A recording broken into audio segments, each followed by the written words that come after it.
The Poet's Perspective podcast is brought to you by Urban Grind Coffee House. What better way than to start your day by grabbing life by the beans? Coffee beans, that is. Visit urbangrindatlanta.com to get coffee delivered right to your doorstep. And be sure to use the discount code POETRY to save 15% on your next pound of coffee. And if you'd like to be a part of the culture and represent the eclectic vibe and positive energy that Urban Grind has to offer, you can choose from our selection of brand new Urban Grind apparel. And if you're in the Atlanta area, make sure you visit Urban Grind for their selection of specialty coffees, sandwiches, and pastries while you get your studying done, working on that $1 million idea, or just meeting up with friends. Urban Grind Coffee House. Keep grinding. What up, boy? What up, bro? What's going on, man? Shout out to everybody that's joined us.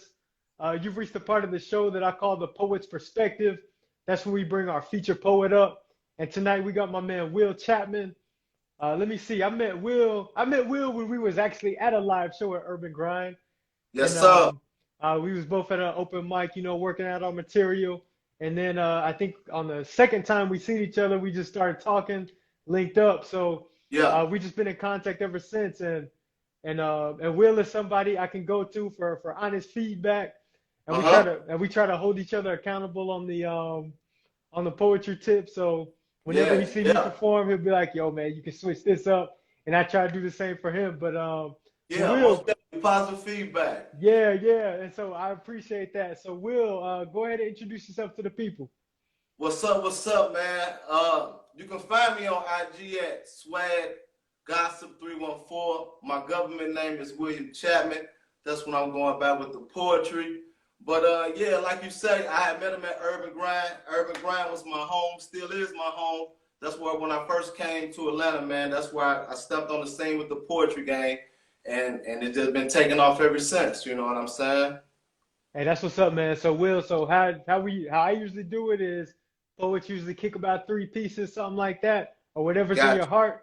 And then we'll get into a little conversation after that. So as for now, the floor is yours, brother. All right, well, check this out, man. Matter of fact, this first piece I'm about to do, shouts out to Mr. Fun, man. He a well-known poet around.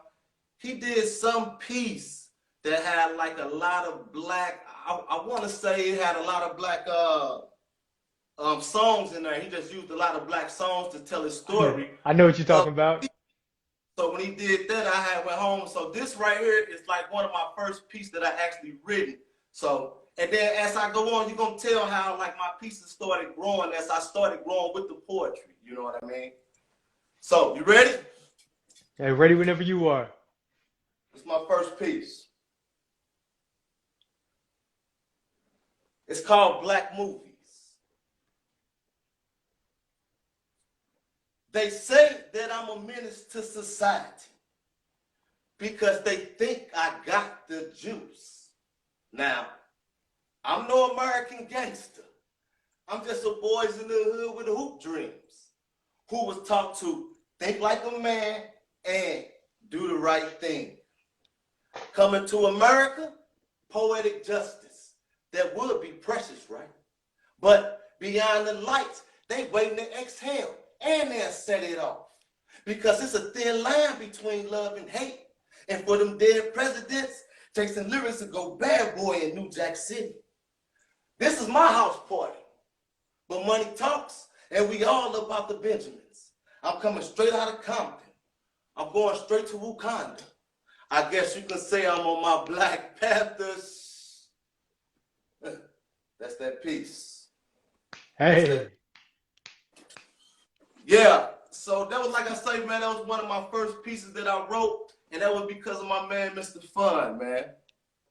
So now this next piece I'm finna do, it was just me being creative, but at the same time, a part of this really happened for real in my life, and it kind of, I kind of like just got mad at it at the time, but then I just came home and wrote about it. So here's that piece right here.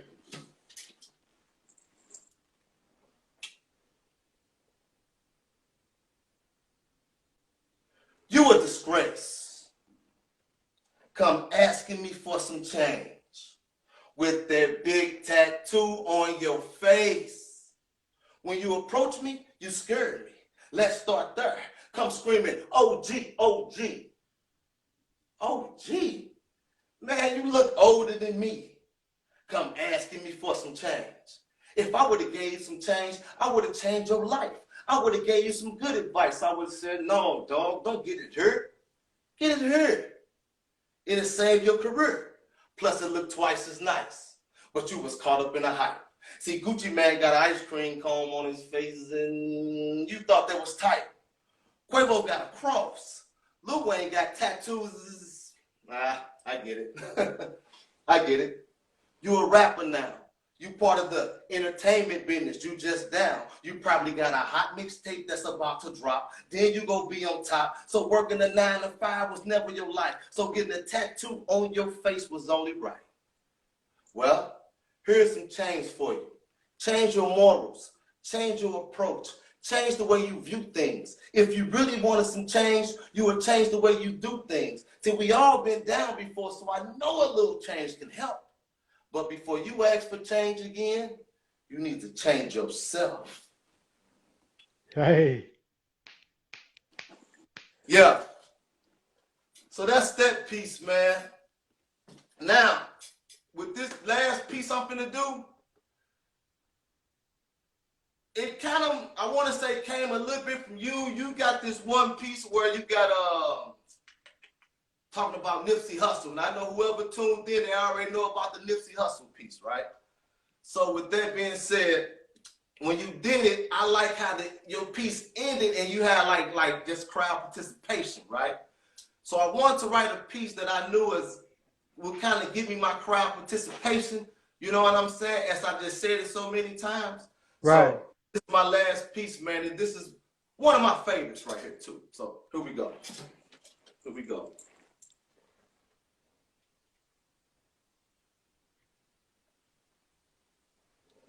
I'm from St. Louis, Missouri, the Show Me State, the 314.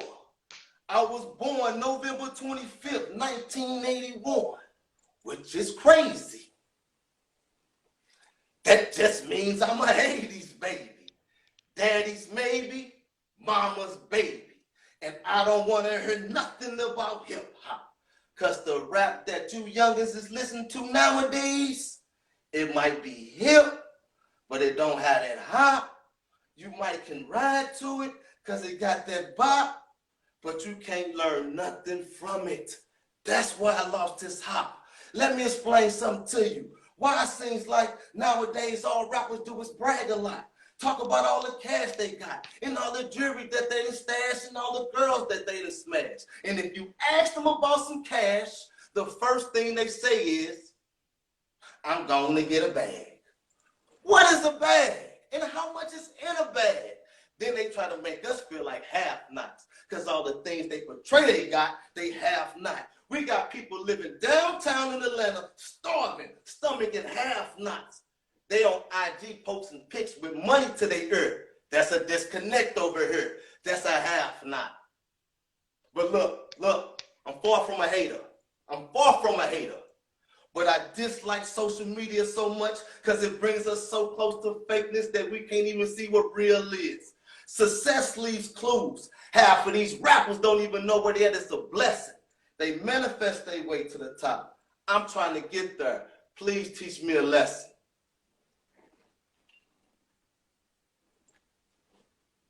Thank you. Hey. That's it. Hey, appreciate you, man. Appreciate you. So yo, man, a lot of your pieces are like in response to something. How do you formulate your ideas? Well, if you stand in front of anybody, right, and you talking to them, they want to pick up something from it, right? So everything has a beginning, middle, and an end. And I feel like if you paying attention to me, let me give you my beginning, let me give you what's in the middle, and then let me leave you something at the end. So I think, I'm not saying that I want to do a message every time, but what I do want to do, it just give you a start, a middle, and an end. And if you get a message out of it, that's good. If it's a good story, that's good. But if you're listening, I just want you to get something out of it. So that's what I try to do. That's what I really try to do with the poetry and how I come at it. Okay, okay, that's what's up. So speaking of beginning, middle, and end, so you said you're from the Show Me State. Yes, Talk sir. about talk about your journey from St. Louis to here in Atlanta. And were you on the poetry scene in St. Louis, or was that something you So started what when you happened got down here in was Atlanta? I always loved the power of speaking, right? And when you're around your peers, you're gonna have certain people that's in that group.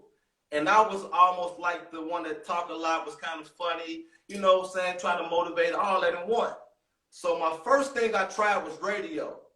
And it was going all right, but I wasn't really getting through the doors that I wanted to. So with that, my friend was like, yo, you funny, man. You need to get up on that stage. Now, comedy is another totally beast by itself, right? Okay. So you got to really have a thick skin to jump on that comedy stage, and salute to all the people that's doing stand-up, because stand-up is no joke. I don't care if you're funny in front of your friends. Once you get on that stage, it's a totally different ball game. Different And ball people game. understand that, right? So I jumped on the comedy stage, and it was rocky. It was rocky, but one day, I'm not going to lie, I'm here to tell the truth. Somehow it knocked me on my butt to where it threw me away from open mic, right? But anything that you're passionate about, something's gonna bring you towards it. So once I moved here to Atlanta, I told myself I'm getting them back on that stage anyway. How? I don't care how I'm getting. I don't care, right? But I love poetry as well, and a lot of things that's in us gonna shine to help us get back to where we're going. So when I went to Urban Grind and said if that had open mic, I told myself if I'm moving here to Atlanta, I gotta jump back on, and the rest right now is history.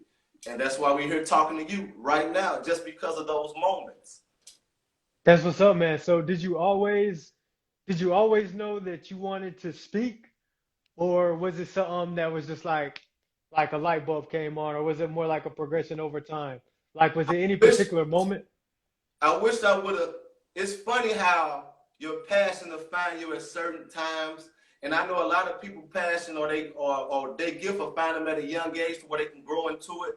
If I would have known that speaking was my passion long ago, I would have been further along in life probably. I don't know. But it just started progression as I just started talking to certain individuals, helping them, and they coming back telling me that what I told them helped.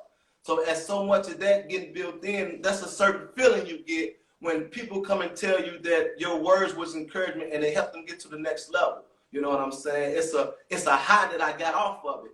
So as more people that I help, I got even higher. So now it's like, this is what I want to do. You know what I'm saying? I want to speak, I want to help people, but it's certain ways to get in it. You know, Right. speak in any type of avenue that you go in, it's like a highway. It's lanes, and you got to know how to get in. And I'm going to use this poetry to take me to my speaking platform. Also, same with comedy. I'm not running away from comedy. I'm going to jump back on there. But right now, let me get my feet wet. Let me get to where I know I can do, where I can stand still on that stage and hold my audience like I'm supposed to. You know what I mean? Okay, okay. So you talk about speaking and how that's kind of your gift, but what is it about like the art part of it? Because you could go speak to like what I'm saying, like some middle school kids or whatever, and you just be speaking and giving them your story, giving them some motivation. But Gotcha. you talk about comedy and poetry, like it's an art aspect of it that it seems like it's kind of pulling you. So what you think that is? It's kind of drawing you to like the artistic side. Because words, okay, swag gossip, right? It's a freedom of speech. So you can have a person listen to a song and that can motivate him through them words.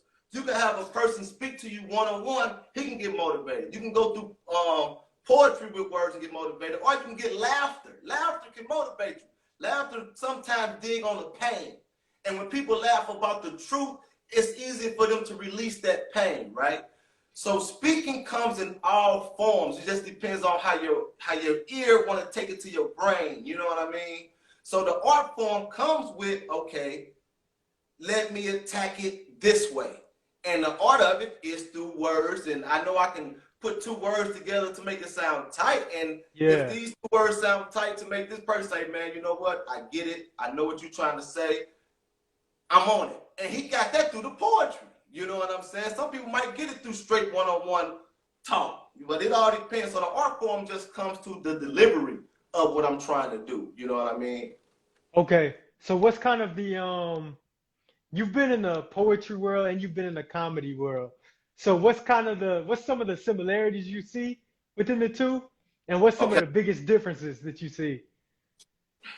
The similarities are their cousins. They are cousins, right? So you got two cousins. You got a tough cousin and you got a cousin that's, hey man, everything will be cool.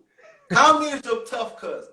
He don't really play. You know, ain't nothing really funny to him. When you get up on this stage, you better come with it. I don't care if you say, hey, I just started off. What you're trying to get is laughter. If you ain't getting no laughter, you're not going to get no high, right? So comedy is like your big cousin. Poetry, they accept you. They'll let you come in and fumble and all that, which is good. I'm not saying that it's bad, which is good. That's the best thing about poetry because it's a loving thing. It helps you voice your opinion.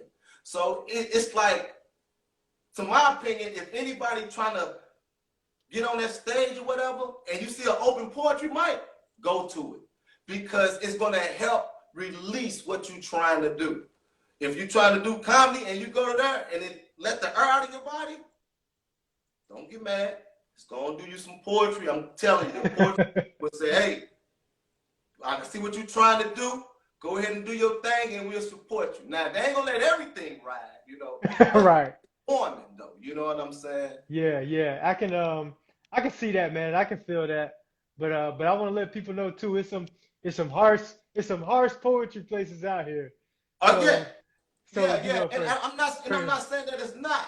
I'm not saying that it's not. So I hope nobody oh, take that the I way. just want to let people know. Don't think you can go anywhere and it's just sweet. You Right, know what I'm right. saying? I'm not saying that. I'm not saying that because speaking period is you gotta have confidence regardless of whatever you do. Absolutely, You know, absolutely. it just if you say okay, this is what I want to do, find you some spots that is warming because a lot of spots would let you know it's not for you and it would make you feel like, hey, let me try something else. You know what I mean? So yeah. So what's so have you ever had so because you said you talk about like how comedy kind of knocked you on your ass at one point. Was it a particular show that did it, or did you just feel like over time? Or was I'm it gonna tell you, and a it particular wasn't moment that didn't go well, and you was like, all right, forget this. it wasn't even with the audience. It was all with me. It was Okay. all with me because with comedy, you can't go and freestyle. You gotta have some stuff in order. I don't And think a lot of when I people have realize some that stuff when it comes to in order, comedy. it didn't come out like I wanted to. And I'm gonna tell you, the more silence you hear, the more it starts killing your insides because you don't supposed to hear silent at a comedy show. If it's Right. silent, steady talking, you like it's killing you. So that was my experience. This is not for everybody. That was my Okay. experience. So when it kind of like emptied me out, it took me away from it, and I didn't like that feeling. You know what I'm saying?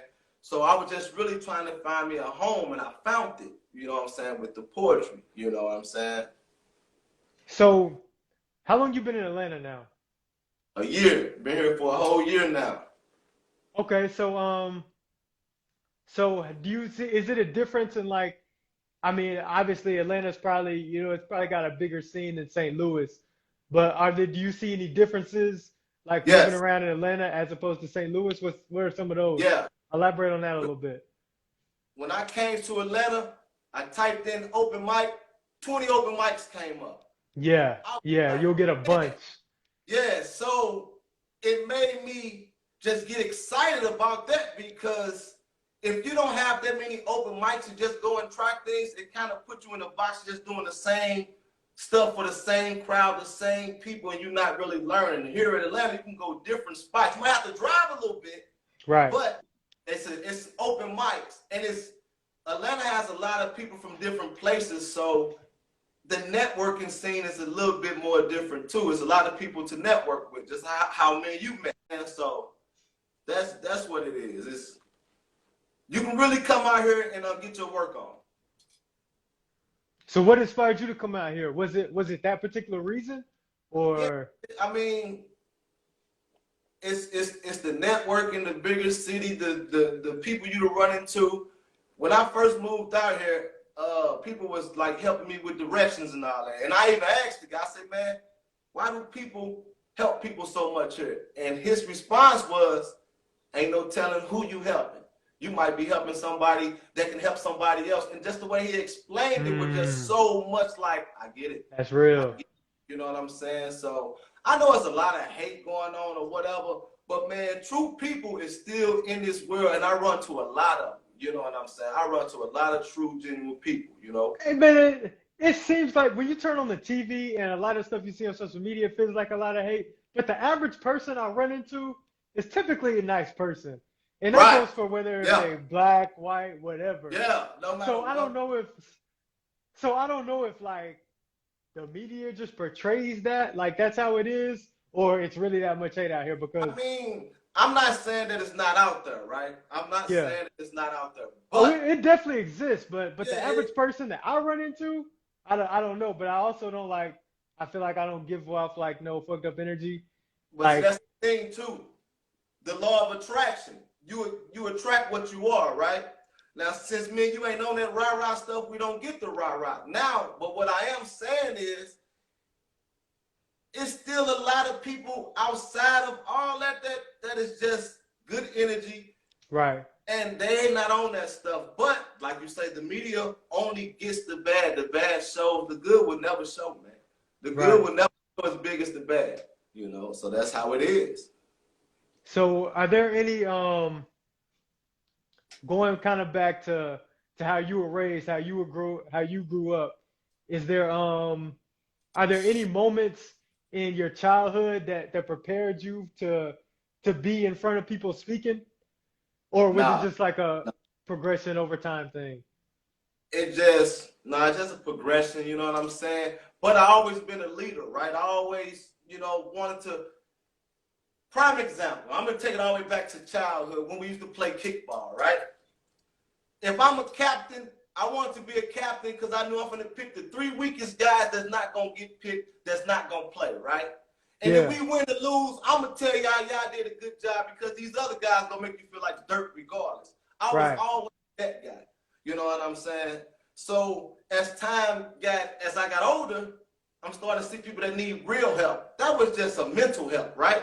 Hmm. Now we talk about real help, how a person needs to just get back on their feet by the words of encouragement, and they don't have nobody to talk to. And you don't realize that people don't have nobody to talk to until you be like, hey, you could have told that to your brother or your father, and they might say something like, they ain't around. I don't mess with them. So if they feel comfortable to come to you for some help, and I'm willing to help, it's like, all right, give me the job. I'll take it. I'll take it. Because I don't look at people as you're not my cousin, you're not. I look at people like, hey, you need some help. Can I help you? And if I help you, and if you give me the Michael Jordan fist pump, hey, I'm good with that. You know what I'm saying? I'm I good with feel that. that. I feel that. So when it comes to speaking, man, when it comes to your poetry, man, how far do you want to take it, man? Hey, How far do you want to take it? How do you see yourself hey, progressing? check this out. Check this out.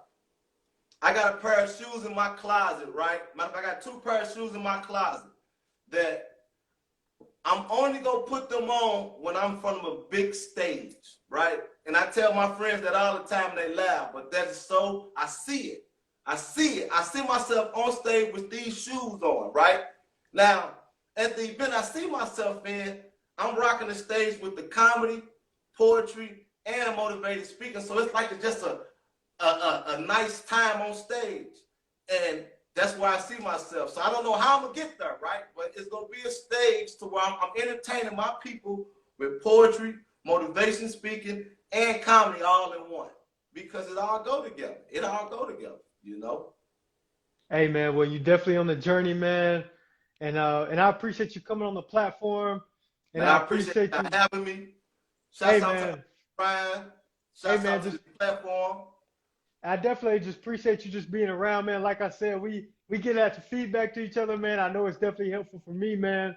So yo, man, any final words for the people, or you can tell the people what else you got coming up, or what else they should Hey, look out for Or what else you Whoever's got? watching, man, if you got any open mics, let me know. If I can come down there and bless the mic, let me know. My Instagram is swaggossip314. Appreciate you, Justin, for having me. Thank you, Urban Grind, for letting me be on your platform. And I can't wait till we go back live to the real house, man. I can't wait For to go sure, back home, man. man. I You know. I know? can't wait, man. I see you. I think you met me at Cats that one show like a couple months ago. It felt real weird for me just being out kind of around Yeah, people. yeah. So that was kind of weird. So I don't know, man. But hopefully, I pretty much shut all the live shows down for this year. I pretty much won't be out. But next year, man, hopefully we can get out here and start moving around again. We gonna do our thing. We gonna do our thing. So right on, man. Take care. Appreciate it. Hey, Will Chatman, appreciate you, brother. Thank you, sir. I holla at you.